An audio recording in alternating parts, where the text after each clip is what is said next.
بسم اللہ الرحمن الرحیم۔ سامعین دوستان گرامی، السلام علیکم ورحمۃ اللہ۔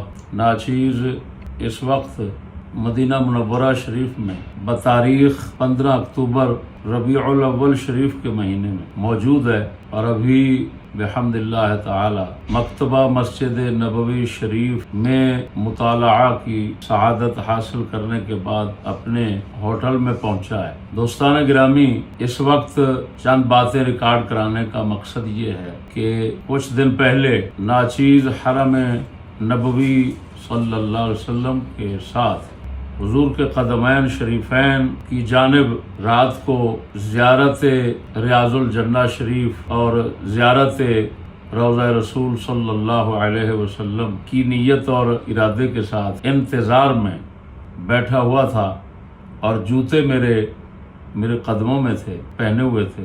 کسی دوست نے اس موقع کی تصویر اتاری، نیٹ پہ چڑھائی، تو بعض انگریزی گدھے اور انگریزی لنگوروں نے، جن کو حسینی کہنا تو پرلے درجے کا حرام ہے، یزیدی کہنا بھی یزید کی توہین ہے، انہوں نے اس تصویر کو لے کر نیچے لکھا کہ دیکھو یزیدی ملا حرم شریف میں وہابیوں کی طرح حضور کے روضے کے ساتھ جوتے پہن کر بیٹھا ہوا ہے۔ اس خبیث جہالت، مخالفت اور لعنت کا رد کرنے کے لیے بندہ ناچیر یہ چند باتیں ریکارڈ کرا رہا ہے۔ گزارش یہ ہے کہ یہ لوگ جو ہمارے مخالفین ہیں، اسلام کے دین کے، خدا رسول کے پرلے درجے کے دشمن لوگ ہیں، اس کے ساتھ نہ شریعت سمجھتے ہیں اور نہ حقیقت دیکھتے ہیں، دونوں سے اندھے ہیں اور ایسے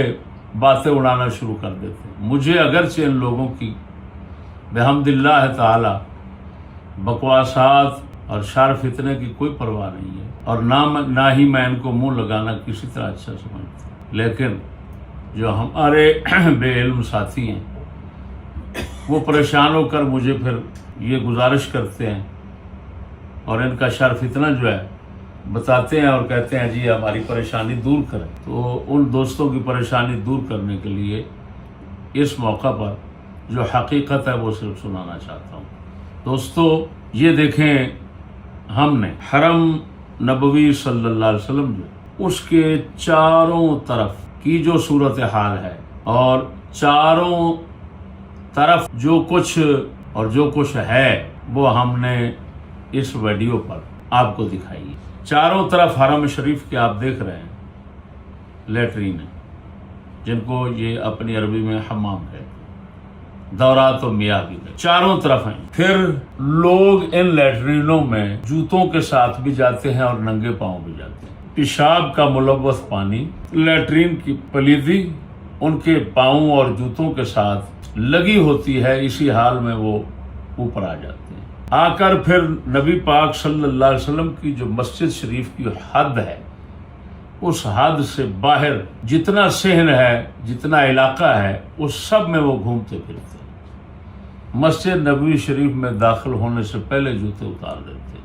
یہ آپ سارا کچھ اپنی آنکھوں سے مشاہدہ کریں اور کر رہے ہیں کہ یہ لوگ کس طرح گھومتے پھرتے ہیں ناپاک جوتوں کے ساتھ۔ کوئی لوگ خیال کرتے ہوں گے پاکی کا اور دھوتے ہوں گے جوتوں کو، لیکن اکثر لوگ پاکی پلیتی کا، سکولی طبقہ ہے، یہ پاکی پلیتی کا نہ لحاظ کرتے ہیں اور نہ ہی مسئلے سمجھتے ہیں، نہ مسئلے پوچھتے ہیں۔ تو یہ لوگ، انہوں نے صحن نبوی جو ہے نا، اس کو ان لوگوں نے نجاست کے ساتھ کسی حد تک ملوث کر رکھا ہے۔ اب ہماری مجبوری کیا ہے، ہم نے کیوں جوتے پہنے؟ اور جو بھی ایسا شخص ہے جس کو پاکی پلیدی کا لحاظ ہے اور وہ شریعت کو سمجھتا ہے، وہ جوتے پہن کر اس وجہ سے جاتا ہے کہ اگر جوتے نہیں پہن کر جاتا تو وہ جو پلیدی لگی ہوئی ہے وہ اس کے پاؤں کو ساتھ لگ جائے گی۔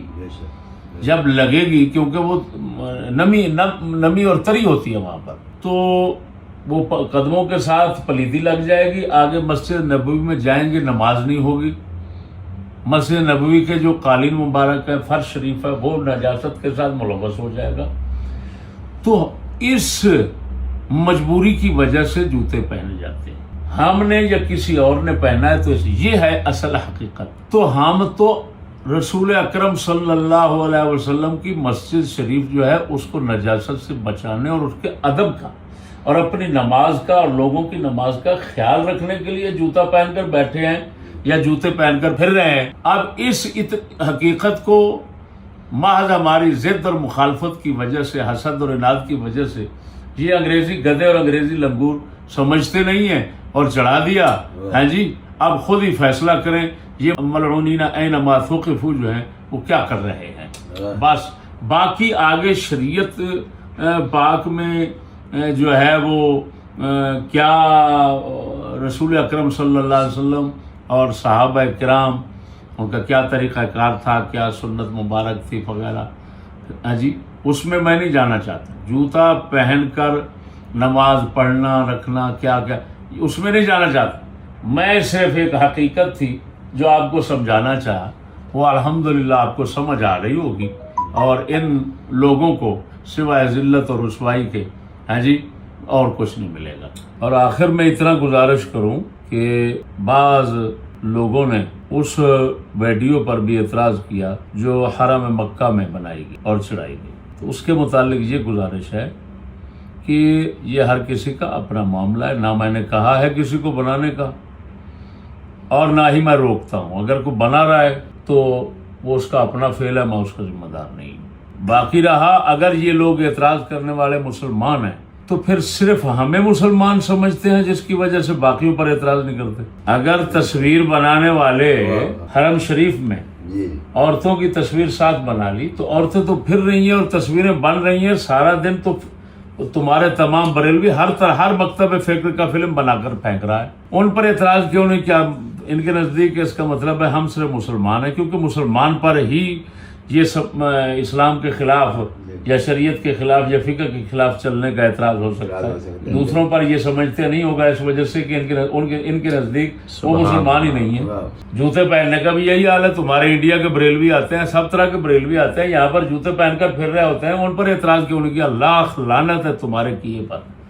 اور سامعین حضرات، ان لوگوں کی مجبوری بھی آپ کو بتا دیتا ہوں. جس طرح کہ نمرود کے ناک میں مچھر داخل ہو گیا تو وہ جوتے کھانا اور جوتے کھا کر پھر سکون محسوس کرنا اور کچھ وقت آرام سے رہنا اس کی مجبوری بن گیا تھا. یہ لوگ جو ہے نا، ان کی ناک میں ہماری مخالفت کا مچھر داخل ہو گیا. وہ ان کو شیطانوں کو سکون نہیں کرنے دیتا. پھر جب یہ ایسی شیطانی کرتے ہیں، غلط بیانی کرتے ہیں، جھوٹ بولتے ہیں، لانتے لینتے ہیں، تو میری طرف سے جب جوتے پڑتے ہیں ہمارے سنگیوں کی طرف سے، جب ایسے بیانات میں چڑھاتا ہوں، پھر یہ چھتر کھا کر 4 دن سکون سے گزارتے ہیں. یہ نمرود کی نسل ہے اور بیچارے نمرود کی طرح مجبور ہیں. کوئی بات نہیں، ان کی طرف توجہ نہ کیا کریں. اللہ جل شانہ ہمارا حامی و ناصر.